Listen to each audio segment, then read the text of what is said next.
اسی کتاب العلم کی حدیث نمبر 106 سے حدیث نمبر 110 تک. کتاب العلم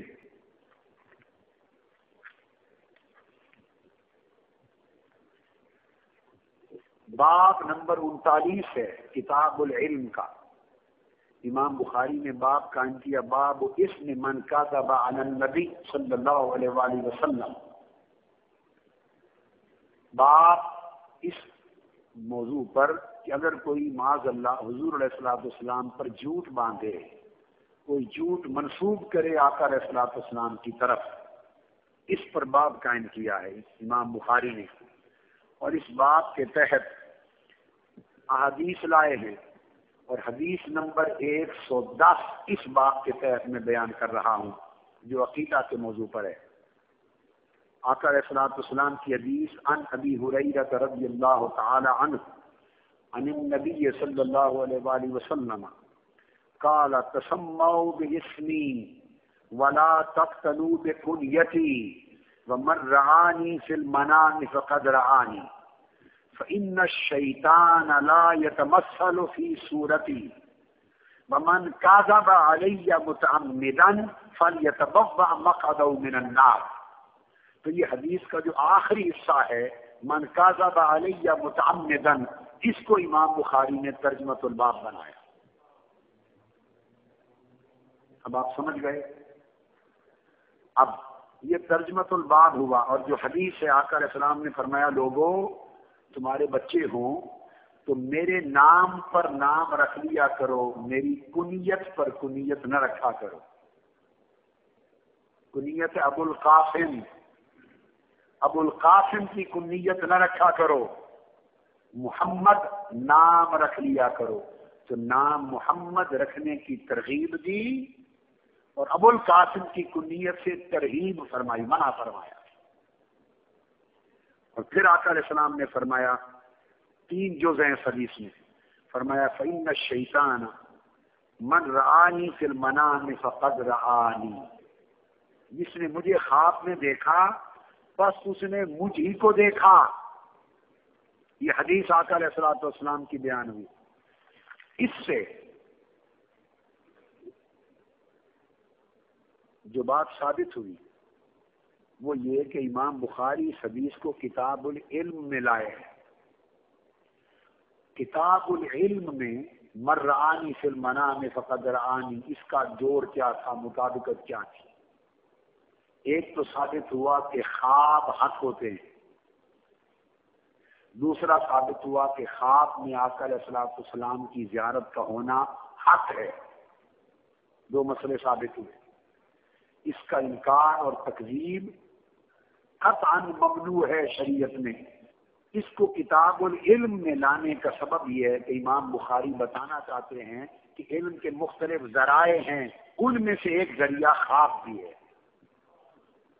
رویا صالحہ کے ذریعے بھی علم اور معرفت نصیب ہوتی ہے. تو ایک چشمہ ہے، اہل اللہ کو، اولیاء کو، صلحاء کو خواب کی صورت میں بھی بعض علوم اور معارف نصیب ہوتے ہیں. اور پھر اس کے بعد خواب میں حضور کی زیارت اور روایت میں حضور پہ جھوٹ نہ بولنا. گویا رؤیت اور زیارت کو، رؤیت اور روایت کو اکٹھا کر دیا. اشارہ اس امر کی طرف تھا کہ ہر چند کے روایت حدیث تو یقظتاً ہوگی، بیداری میں روایت ہوتی ہے حدیث کی. خواب حدیث کی روایت نہیں ہوتا، مگر حقیقت میں دونوں کو امام بخاری ایک کتاب اور ایک باب ایک ہی حدیث کے اندر اس لیے بیان کرتے ہیں کہ جس طرح حدیث غلط گھڑی جائے آقا علیہ السلام پر تو یہ کفر ہے، اس طرح خواب میں بھی آقا کو دیکھا تو وہ اسی طرح حق ہے جس طرح ظاہر میں حضور کو دیکھا. اور خواب میں رؤیت کی صورت میں بھی جو آقا نے فرمایا تو وہ منبع علم اور معرفت اور ہدایت. اور آقا علیہ الصلوۃ والسلام کی اس حدیث پر جو آگے ارشاد فرمایا فإن الشیطان لا يتمثل فی صورتی، کہ شیطان جس نے مجھے دیکھا خواب میں اس نے مجھ ہی کو دیکھا. اس میں رؤیت منامی کا اثبات ہوا. اعتکاف میں آقا علیہ السلام کی زیارت ہونا، امام بخاری نے اس کا اثبات کیا۔ اور دوسرا، شیطان کا عدم تمثل، اس کا احاطہ کیا۔ آقا نے فرمایا ان الشیطان لا یتمثل فی صورتی، کہ شیطان جن ہے بلکہ جنات کا سردار اور امام ہے، اور وہ جس صورت میں چاہے متمثل ہو کر لوگوں کو گمراہ کرے، یہ اس کے اختیار میں ہے۔ لیکن فرمایا جب میری ذات کا معاملہ ہو، شیطان ہر ایک کا روپ دھار سکتا ہے مگر روپ مصطفیٰ نہیں دھار سکتا۔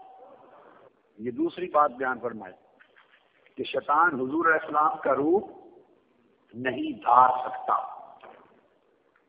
لا یتمثل بی، میرا تمثل، میری مثال بننا، اللہ پاک نے شیطان کو اس سے منع کر دیا ہے، اور یہ طاقت اور قوت اور اختیار شیطان سے سلب کر دیا ہے کہ میری مثل بن سکے۔ اب یہاں ایک لطیف بات کہوں جو شارحین حدیث نے نہیں لکھی، آپ کو ان کی برکت سے ایک تحفہ دے رہا ہوں، کتب میں نہیں ہے یہ بحث، وہ سوال بھی خود وارد کرتا ہوں، جواب بھی خود دوں گا۔ وہ یہ کہ تمثل، یہ طاقت صرف شیطان ہی کی تو نہیں، ملائکہ کی بھی تو ہے۔ شیطان سے کہیں زیادہ طاقت کسی کے روپ میں، کسی کی شکل میں تمثل ارواح اور تجسد ارواح کی طاقت شیطان سے کہیں زیادہ اللہ نے ملائکہ کو دی ہے۔ قرآن گواہ ہے، فارسلنا الیہا روحنا فتمثل لہا بشرا سویا۔ جبرائیل امین پورے بشر کی طرح متمثل ہو کے آئے، تمثل کا لفظ قرآن میں ہے، اور ملائکہ تمثل کی شکل کی صورت میں آتے، اور جبرائیل امین متمثل ہو کر مختلف صحابہ اور حضرت دہیہ کلبی سمیت مختلف صحابہ کی شکلوں میں آتے تھے۔ اب سوال پیدا ہوتا ہے کہ نفی تمثل شیطان کی تمثل ملائک کی کیوں نہیں کی؟ یہ بھی تو ہو سکتا ہے کہ کسی فرشتے کی زیارت ہو، آقا علیہ السلام کی نہ ہو، فرشتے کی ہو، اور فرشتہ حضور کی شکل و صورت میں متمثل ہو کے آیا ہو خواب میں۔ جیسے شیطان متمثل ہو کے کسی کی شکل اور روپ دھار کے آ سکتا ہے، تو فرشتہ بھی تو حضور کی شکل و صورت میں متمثل ہو کے آ سکتا تھا۔ ایک صورت امکانی سوال کے لیے کہہ رہا ہوں۔ تو جب نفی شیطان کی ہے عدم تمثل کی، تو چاہیے تھا کہ ساتھ فرشتوں کے لیے بھی عدم تمثل کی بات کر دیتے کہ شیطان ہو یا فرشتہ کوئی میری شکل میں متمثل نہیں ہو سکتا۔ عدم تمثل، نفی تمثل کے لیے شیطان کے لیے خاص کیوں کیا اور ملائکہ کا ذکر کیوں نہ کیا؟ یہ سوال، یہ بات کر رہا ہوں کہ یہ شارحین حدیث میں محدثین نے اس سوال کو نہ اٹھایا ہے نہ اس جواب کی طرف گئے۔ اب جو بات کہنا چاہتا ہوں وہ یہ، اس لیے آقا علیہ السلام نے تمثل کی نفی فقط شیطان سے خاص کی اور ملائکہ کا ذکر نہیں کیا کہ آقا علیہ السلام کا تمثل یہ گستاخی اور بے ادبی ہے، اور گستاخی رسول شیطان کا کام ہے، فرشتوں کا کام ہی نہیں ہے۔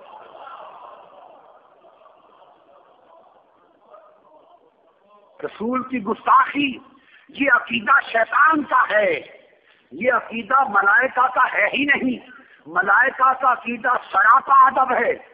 جب حکم ہوا فسجد الملائکۃ کلھم اجمعون، سارے فرشتے پاس ادب کر کے سجدہ ریز ہو گئے، الا ابلیس، ابلیس نہ جھکا۔